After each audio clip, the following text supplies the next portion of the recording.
តមងមកមើលជាមួយនឹងម៉ាស៊ីនច្រូតត្រៀមសម្រាប់រដូវកាលច្រូតស្រូវរបស់យើងខាងមុខនេះសម្រាប់បងដែលស្រឡាញ់ជាមួយនឹងគុណភាពរបស់ជប៉ុនណាបងមើលម៉ាស៊ីនច្រូតនេះនឹងទៅពេញចិត្តតែម្ដងម៉ាស៊ីនច្រូតដែលខ្ញុំបង្ហាញពីផលិតផលរបស់ជប៉ុននេះគឺម៉ាក Izuki ដែលវាច្រូតកាត់បានលឿនស្អាតអ្វីដែលសំខាន់ច្រូតមកគ្រាប់ស្រូវគឺស្អាតល្អតែម្ដងកម្លាំងម៉ាស៊ីនច្រូតរបស់យើងគឺមានកម្លាំង80សេសហើយធុងស្តុករបស់គេនេះគឺស្តុកបាន1តោនជាងបងច្រូតមួយម៉ាស៊ីនច្រូតមួយនេះនឹងទៅពេញចិត្តហើយដោយសារតែកបាកៅស្រូវរបស់ម៉ាស៊ីនច្រូតរបស់យើងគឺញឹកហើយកងស្រូវបានស្អាតល្អហើយកន្លែងបំពង់កងក្នុងការបញ្ជូនស្រូវទៅធុងបោកហ្នឹងក៏វាធំទលាយដែរបងបារម្ភថាវាអួលរមួលគាំងនៅកន្លែងពងកទៀតហើយសម្រាប់កញ្ឆេងបោកស្រូវរបស់យើងគឺមានដល់12ជាន់សម្រាប់រែងគ្រាប់ស្រូវគឺស្អាតតែម្ដងហើយកន្លែងនេះខ្ញុំឃើញបងគាត់ចាប់អារម្មណ៍ច្រើនដោយសារតែឃើញម៉ាស៊ីនច្រូត Izuki របស់យើងគឺមានឧបករណ៍វាយកតិចចម្បាំងឧបករណ៍ហ្នឹងគឺគ្រឿងបំពាក់បន្ថែមបងម៉ាស៊ីនច្រូតរបស់យើងគឺអត់មកជាមួយនឹងឈុតវាយកតិចចម្បាំងហ្នឹងទេអញ្ចឹងបងដែលគាត់ចង់បានឬអាចកំងបានឧបករណ៍វាយកតិចចម្បាំងនេះវាល្អសម្រាប់បងដែលគាត់ធ្វើស្រែ2 ទៅ 3 ដងប៉ុន្តែសម្រាប់តែបងដែលគាត់មានគោ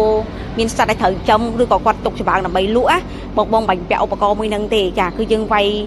ឆូតស្រូវធម្មតាយើងទៅបានហើយយើងបានច្បាំងក្នុងការប្រើបងឃើញរូបរាងម៉ាស៊ីនឆូត Izuki របស់យើងនឹងងមាំមែនទេបងជើងក្រោមក៏មាំដែរបងគឺរលោសាច់ដៃបាទាកង់ហ្នឹងគឺក្រាស់ជួយបងតែម្ដងអញ្ចឹងបងអាចជួយមកមើលដល់ទីតាំងផ្ទាល់បាននៅភ្នំពេញម្ដុំស្ទឹងមានជ័យបងហ្នឹងណា